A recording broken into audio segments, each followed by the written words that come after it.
Today we're talking about how you can make sure that these cold emails that you're sending are turning into actual hard liquid cash and not just crappy sales meetings, beautiful screenshots of your smart lead and instantly account or any other fancy metrics, and is actually converting people to clients into real cash, not just a whole bunch of metrics. Let's dive right in. Okay. The intro. So cold email, ads, content, and many other ways of acquiring customers are actually the exact same thing. They're simply just a medium used to generate traffic. That's all they are. They put messages and offers in front of people's eyes, but they'd like to hang out and say, hey, you, any chance you'd be interested in this? Now, obviously, the goal from using these channels to acquire traffic is simply to collect cash. That is it. Okay? It's not to fill your calendar with unqualified sales meetings from Joe Schmo. It's not the amount of leads you generate. With what I do personally in cold email and outbound, there's a million ways for your systems to completely break. There's a lot that goes into building the stuff that a good outbound or a good cold email system actually has.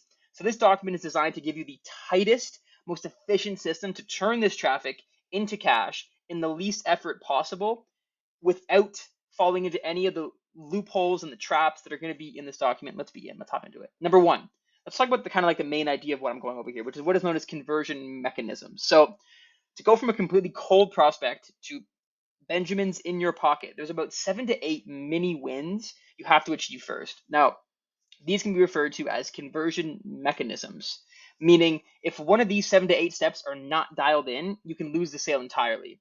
So let's break down exactly what these are, where they can go wrong, and how you can make sure that they don't.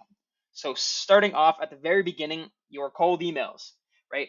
The whole goal of sending cold emails is to get people to respond to your cold emails, right? When we talk about this as a whole, and I'm talking about the whole outbound system, yeah, you're trying to make money, obviously. But the primary function of just your cold emails is to get people to respond to your cold emails, right? Your copy, your list, your offer, your ICP, your all things are going to dictate the likelihood of a response, either good or bad. Now, these must be targeted, these must be relevant, and these must be dialed in for your emails to receive replies from an ICP of yours. Now, that's our first conversion mechanism that we have, simply trying to generate replies from people that we reach out to. And if they are dialed in, congrats, you just completed step one. Let's move to step two. The next conversion mechanism, obviously, as I just kind of explained, is cold email responses. So awesome. Somebody has responded to your cold email with some interest. They like what you're saying. They like your offer. They like your lead magnet, right? Now, how can you turn this person who's interested in your product or service into a sales conversation? The number one thing that you can always do, and it's extremely easy as long as Smartly doesn't, mess you up on the response, is respond as fast as humanly possible. I'm talking sub 5 minutes. If you have an inbox manager, great. If you don't, set up Zaps or something in Make where it'll send you a thing when somebody responds.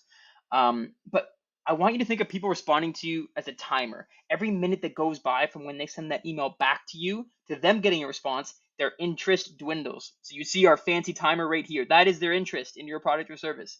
It's falling, it's getting lower as time goes on because they go catch up with that colleague. They have a meeting that they need to get to. They grab lunch, they talk to their boss. It just moves to the back of their mind and they forget about what you offered. They do anything but remember about that email, that should say from you, that they liked. So in order to minimize the chances of losing a deal on this conversion mechanism, be extremely fast in replying, and if you need to, just call them. Pretty simple. If you do this, congratulations, you've completed step two. Let's move on. So you're super quick with your responses. You've got them on a sales call. Awesome. Let's go, right? So the next step is the pre-call nurture. So at this point, you should have a sales call booked with somebody that is somewhat interested in your product or service. Now, in my opinion, the worst thing that you can do for sales calls is let somebody come into this meeting completely unaware of what you do. Yes, you're using cold email. They should be cold to you, but what this pre-call nurture should do is warm up these prospects as much as you possibly can to the point where they know what you do. Like they know what they're getting themselves into. They're not coming in just completely blind, right? So this is where a pre-call flow can save you. Send over videos. If you make YouTube videos, it's the easiest one. Case studies, testimonials, breakdowns, anything that you can do so your prospects jumps on Zoom knowing exactly how you can help, right? Now you can easily automate this inside of something like Calendly if that's where you track all your bookings. But spending 20 minutes on a call explaining what you even do to somebody is the worst thing in the world and will lead to absolutely precisely zero close clients. So Call them beforehand, use pre-call flows, do anything that you can to get them as warm as cookies coming out of the oven before you talk. I promise you it will do so much for your entire sales process. Now, the intro call, okay, I'm far from a sales expert or anything, but if a lead has come from cold traffic, here's some things you should do to make sure that you don't lose a deal here, right? So you want to have as clear objectives possible after the call, right? So do whatever you do on a normal intro sales call, but when this call is finished, you should have something in place to set expectations for what's going to happen next. So if there is another meeting, do it on the call. Don't let them get off. It just doesn't work. It's the easiest way for somebody to never talk to you again is just saying, yeah, I'll follow up, or, oh, we'll be in touch. No, you won't.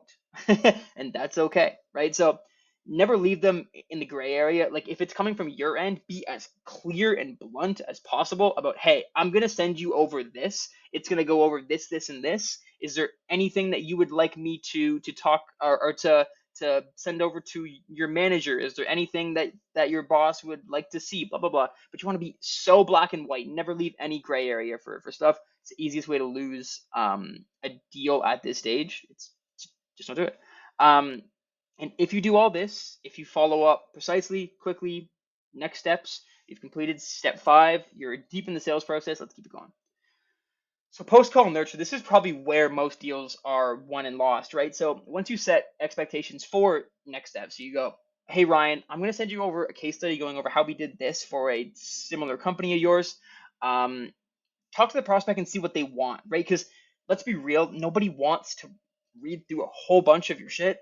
So if you send, or if you ask them, hey, like what specific things would you like to see? Do you want to see some process stuff? Do you want to see results, testimonials, whatever it is? It's the easiest way that you can show off and that you can give people what they want to win that deal and make that next call so much easier, right? So in-depth walkthroughs, hyper-specific questions and processes to their company, right? And anything else that shows off your process specifically for the prospect, right? So don't do some general overview. Do it for their company. I don't care if it takes 15, 20 minutes, half an hour, just do it, man.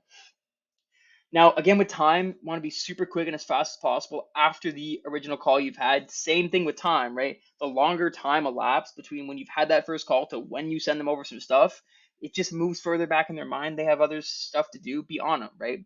So if you're quick, you're detailed, and you're thorough, and your post-call resources, and get them booked in for that follow-up, if you do all this right, congrats. You've completed step 6. You're like a step away from mastering these conversion mechanisms to make sure you're not losing anybody in your sales process. Last thing, closing call.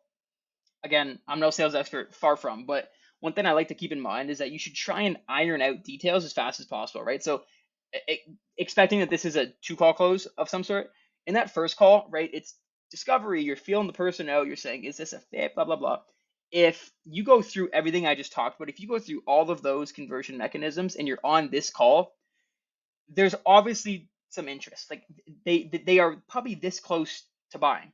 So what I like to do is just get right to that. Like you should be don't actually ask this question, but like you should be asking things like it, which is like, what specifically is holding you back from buying this right now? Because there's obviously, something. Was it a bad experience in the past? Are you a bit concerned about how this works? Is it your VP of sales isn't fully on board, right? Get right to this.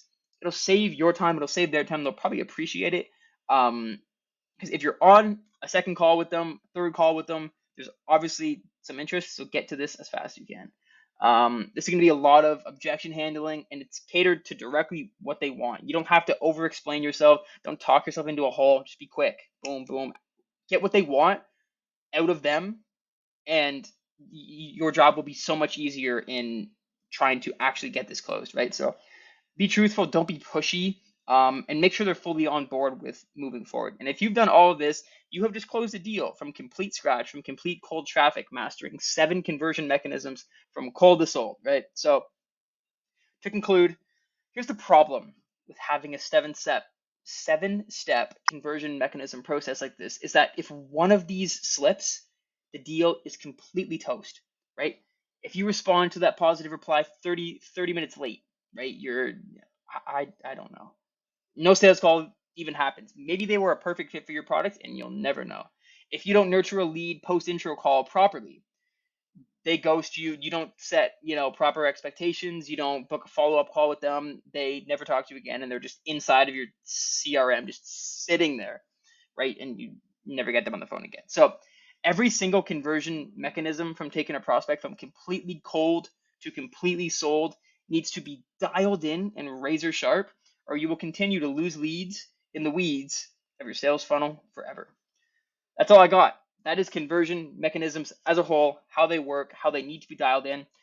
If you want the 5 best cold email scripts of 2024, I'm telling you, these are saucy. Check out this video right here. It'll be in the description of this video. And if you want book demos completely done for you on a performance basis for your B2B SaaS company or your B2B company in general, I'm Ryan from Breakout Creatives. We can help with that. Hope this video helped. Have a good one, guys. Peace.